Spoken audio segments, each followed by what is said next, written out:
Hey, it's State of State. We got your Nittany Line update. It's a football discussion with Tom and Justin, so kick back and press play.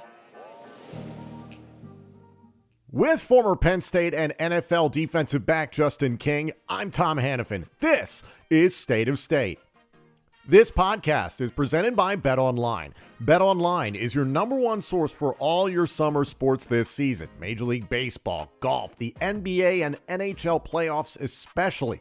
All the latest stats, news, and scores are available to follow your favorite teams. Get the latest odds and lines, including the latest team matchups, player props, and odds on just about every sport out there. Head to betonline.ag today or use your mobile device to get in on the action. State of State is presented by BetOnline. The game starts here. Are you looking for a higher potential return on your savings? Turn to our sponsor, Save. As an SEC-registered investment advisor, Save safely combines the best parts of saving and investing with its Market Savings program. Market Savings is a savings product that provides you with market returns instead of interest. The returns come from diversified investment portfolios based on your individual investment profile. The return from the investments is paid to you at the end of the selected investment term. But investing comes with risk, right? Well, with Save, your deposit is FDIC insured and never used for any investments. The current variable APYs are 9.07% for the 1-year product and 7.9% for the 5-year product. So what does this cost you? Well, Save only charges a fee when your investments make you money.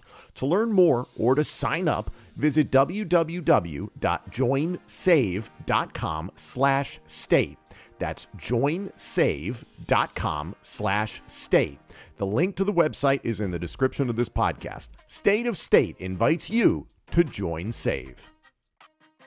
Hi, everyone, and welcome to State of State. He's Justin. I'm Tom. We are diving into everything in regards to Penn State's wide receiver room and what appears to be a wide receiver problem as we enter 2024. Not that that's some great revelation necessarily, but especially the names that went into the transfer portal this past week and the players that were on the roster at wide receiver in 2023 versus what we're going to see in 2024. There's been a lot of change. So it's a chance for us to look at the position as a whole on a micro position as well. And then also kind of why is this position devolved a bit over the last few years? We're going to try and break through as much of this as we can. Like, comment, subscribe, turn on notifications, and rate us. Follow us on X, Instagram, and TikTok at State of State Pod.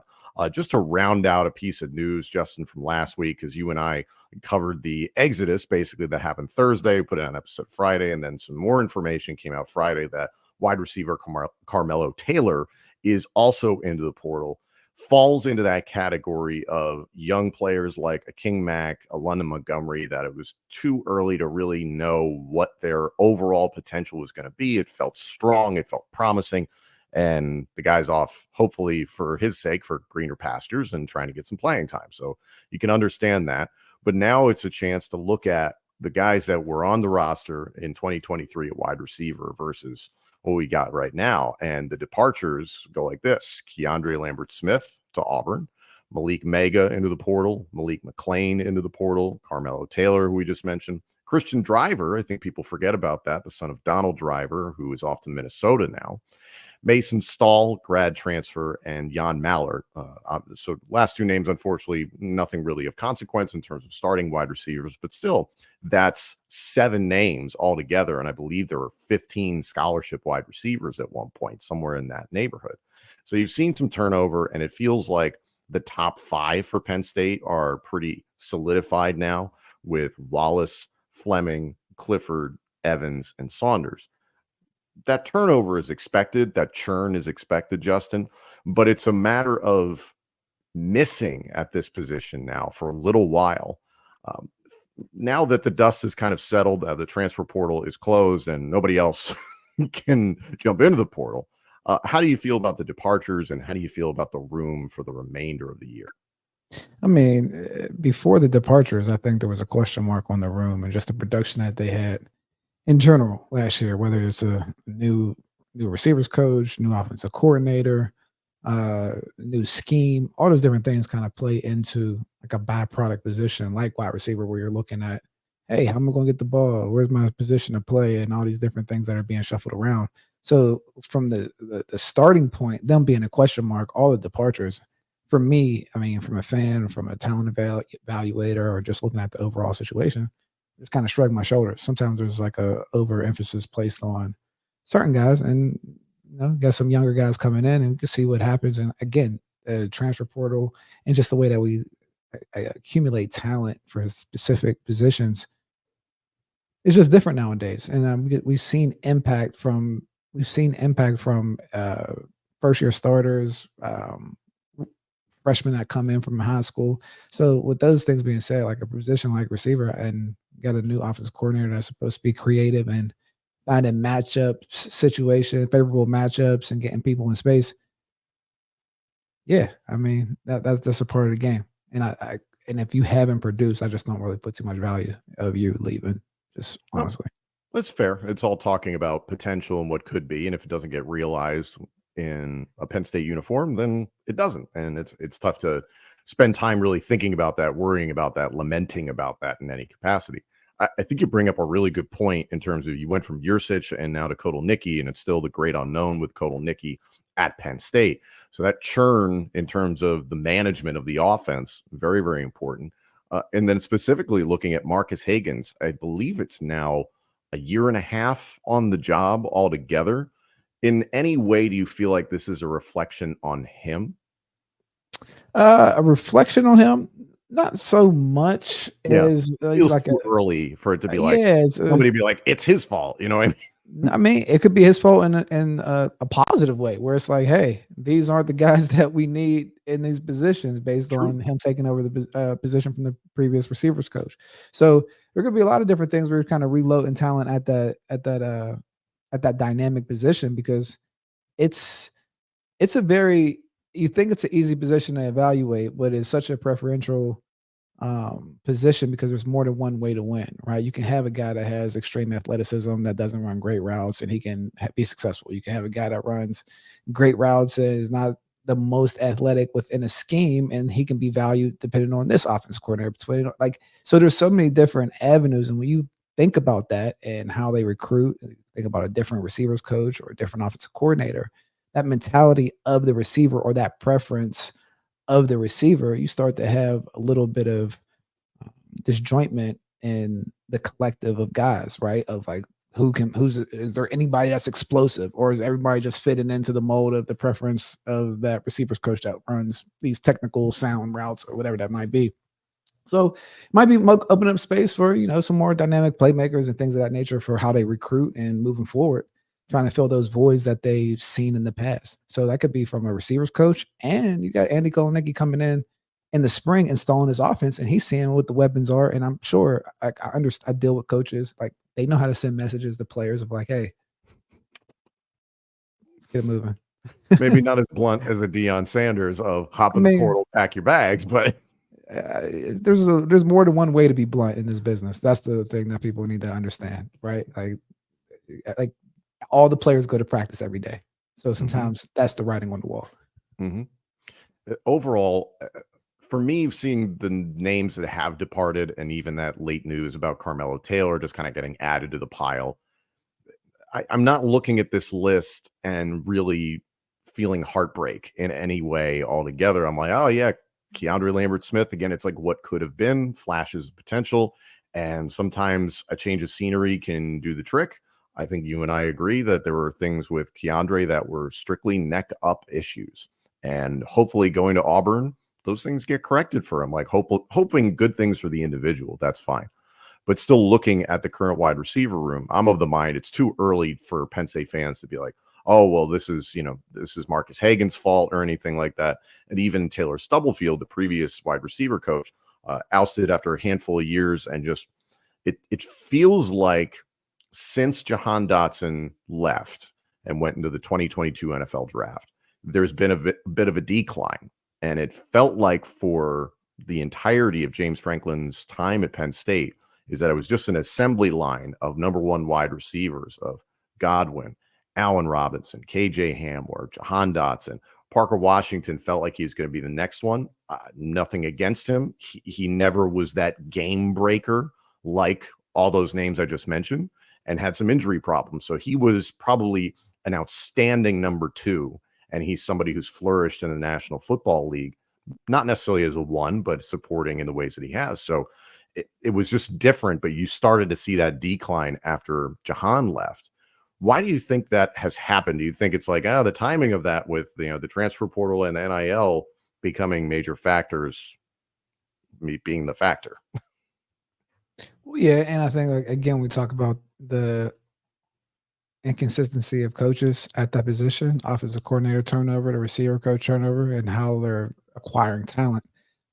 Back then, you think of like who was like Josh Gaddis was a receivers coach, or like they used to work with James. So there's kind of an identity of, okay, these are the type of guys that we want to get. This is how it fits in our offense. And sometimes you hit when there's consistency in that talent acquisition funnel, and when it changes and there's different things like coaching turnover, and those coaches have some say in the talent that they acquire and just how it works in college football, not necessarily like the NFL or a split. There's some stuff with the personnel and recruiting department that leverage. But when you think about that offensive positions, they get real particular with the offensive coordinators and the QBs of like what's fitting in their position, right? So if they're like a highly system-based place, they do not want a game breaker type of receiver that's not going to run routes that.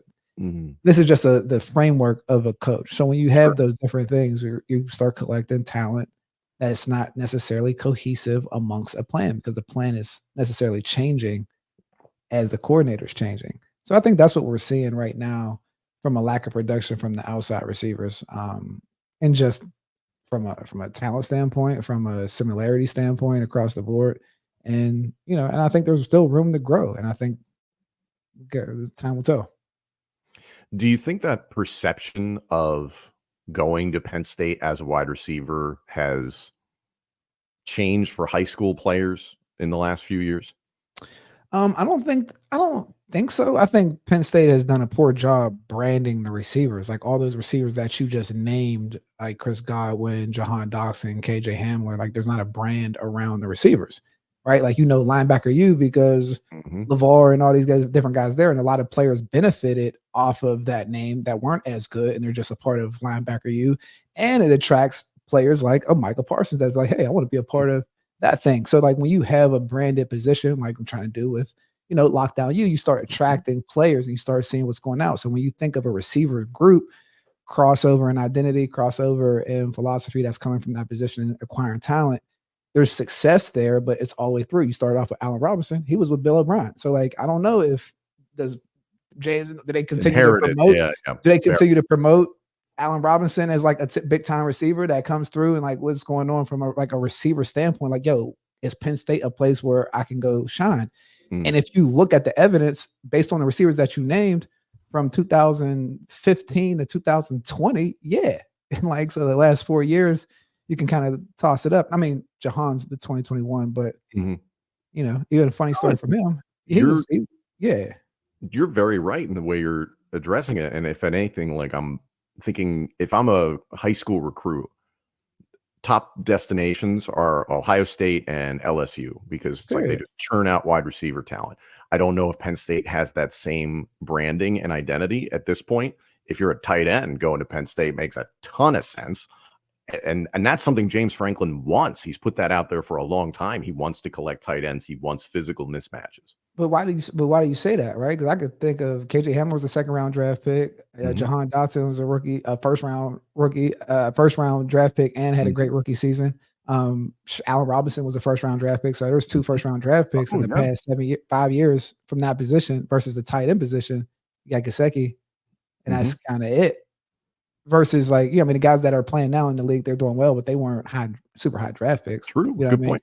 So to that end, it's like, so where does it fit in? Like, cause like, it's again, the identity of like the fans. Okay. The Kyle Brady's, we can identify the tight end position. We think of receivers, like even back to when I played there, like they didn't even talk about Joe Jaravicius or Brian Johnson. Like these guys were like first round picks that were receivers. Respect their freaking names. Put some respect on their name, but we talk the running backs, right? So like, even when we think about the long boys and how these positions are like promoted and branded, it attracts players. Like when I was coming out as a corner, I was like, I want to play on that defense because it was a top ranked Mm. defense. You know what I mean? So that's why I think branding when it comes to talent acquisition is huge. So when you talk about lockdown you and all this stuff, there's a rhyme and reason to why we do things, right? So that's why I think the acquisition hasn't been there. I think they've done a poor job of showing the development and the success of receivers that have gone through Penn State over the years, because something to be been good.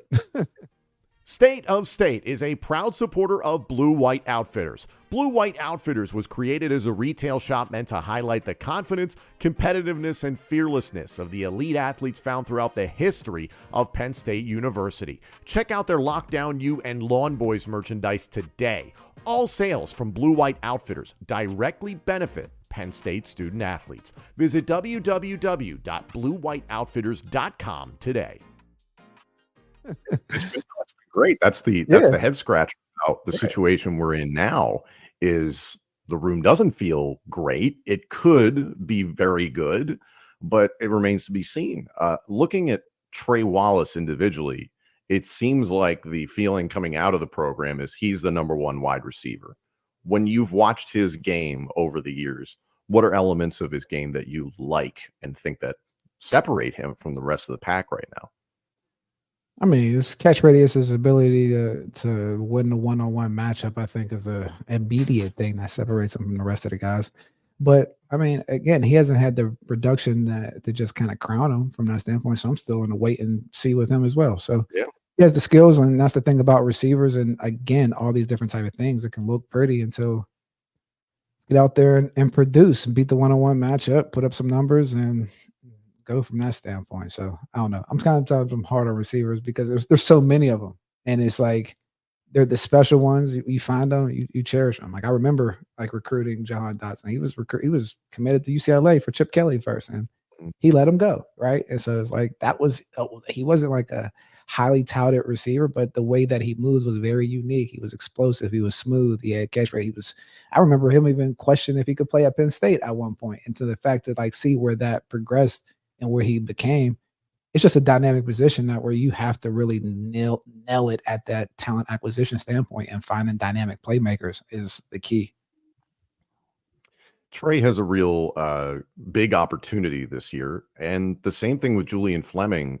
If anything, Justin, I look at this from an outsider perspective, thinking this is Fleming's make it or break it season. And the fact that everything we've heard so far is like, okay, it's positive. He's a leader, he has experience, all those sorts of things, but just there was such an assumption he was going to walk in the door and be the number one wide receiver. And that's not the consensus at this point in time in May. Yeah. He's the fifth 6-year guy. You better show improve this year. Time to do it. Right. I mean, the clock's out, like literally and figuratively, but with that being said, I mean, yeah, I don't like I'm not a fan of fans or people leading with character evals of players. I'll be honest with you. Like, I don't want to hear about, it's like saying, oh, do you like this car? It's like, well, the paint job's really nice. It's like, yeah, but it's missing an engine. Like, it's good. I'm not saying that's the situation with Julian Fleming. I'm just saying it's like, but tell me about the athlete. Tell me about the player on the field. That's I think the thing that's concerning is you constantly hear these intangible qualities, which are good and they're important, but it's like, okay, how's he doing with the route tree? How is he doing with the playbook? Is he getting along with quarterbacks just fine? How is that, how does he do with targets to catches? Like a lot of big questions that haven't been answered. Well, time will tell again with that. But I mean, I guess when you're thinking about the fit with the transfer portal, I think that's where everyone's going to. It's like, oh, how does he fit in with the team? But yeah, you're right. It's not like when you hear about the DBs, like you ask, like, how's like AC, the corner doing? It's like, oh, he's dominant. Oh, this. Like you can hear the contrast in different guys, but we'll see. But with that being said, I don't know if have they screamed anybody's praises from the receivers room. Back to the point of guys jumping into the transfer portal, the offense picking up, got a new offensive coordinator. So I mean, there's still a work in progress over there. So I don't put too much weight on that, but it is what it is. Of Wallace, Fleming, Clifford, Evans, and Saunders, assuming those are the top five, right? Which of those five do you feel the most comfortable with? I mean, maybe Wallace, but that's like that's closing my eyes and pulling a name out of the hat. Like I don't have anything to base that off of. For me, and I'm curious what you think about this, is Liam Clifford. We saw some flashes of it in September in 2023, and the offense kind of got away from him. It was you could feel that internal struggle between what James Franklin wanted, what Mike Yurcich was doing, the rest of the staff having input, and you could probably go back and watching the tape. It was like you could see how there were changes that maybe Yurcich didn't want to make, and ultimately led to his ousting. And now you have Andy Kotelnicki. So it was like, oh, you're leaning on the tight ends more. You're getting the running backs more involved. So you see the wide receiver game kind of dissipate a little bit. And for me, Liam Clifford can be that slot wide receiver who's just Mr. Reliable. And if anything, I'm like, oh, in terms of guys where I just don't feel worried like he's going to be a detriment being on the field, Clifford feels very safe. And I don't mean that in a negative way. He just feels safe, as where Trey, there's injury concerns. Fleming, it's the unknown. Omari, it's the flash and then disappearance. And Caden Saunders, the jury's still kind of out. We saw some flashes in the blue-white game, but that's been kind of the talk about him for a few years, is like, okay, when's it all coming together? Well, I'll tell you this, from a DB's perspective, if anybody describes a receiver that I'm playing against as safe, I would love it. So there's your answer to that. I mean, if you think he's safe as a DB, I would love for anybody to describe a receiver as safe. Yeah, let me get that safe receiver, that safe slot receiver from a nickel. Yeah, 100%. So from that standpoint, I don't know. I mean, that's cool. So that's the problem. I think we need to look for some dangerous receivers. Right. You know, I see what you're saying. And this is going to get completely misconstrued in regards. So I'm trying to compliment Liam Clifford, that I think he's very competent. I think he's reliable. But I mean, when we played teams last year, we had an opportunity to beat one-on-one matchups. And like, I don't know, they haven't shown that to be able to do that. So when we play teams that want to play man, we got to get out that safe category. But that's just me. I will be removing that from my lexicon going forward when talking about any football player ever. As we're wrapping up here, final thoughts on the wide receiver position, considering this exodus just happened. It seems like more of a PR hit than an actual X's and O's hit. That's probably what it is. I mean, because again, if the base level is a question mark from production from the group, I mean, it looks like we're trying to wait. Let's see if it's going to be upgraded, because I don't think it can be downgraded. Tell us what you think. Hop in the comments section. Get at us on social media at State of State Pod, X, Instagram, and TikTok. Like, comment, subscribe, rate us, and turn on notifications. Thank you all so much for joining us. We're going to keep an eye on this wide receiver position because we got plenty of time until August. Thank you all so much for joining us. This episode and our entire library of shows is available now on YouTube, Apple Podcasts, Spotify, Google Podcasts, and wherever else you get your podcasts. Also, let us know what you think of the show on social media, and check out all of our content on X, Instagram, and TikTok. Search for the handle at State of State Pod. State of State is presented by Bet Online and by Blue White Outfitters.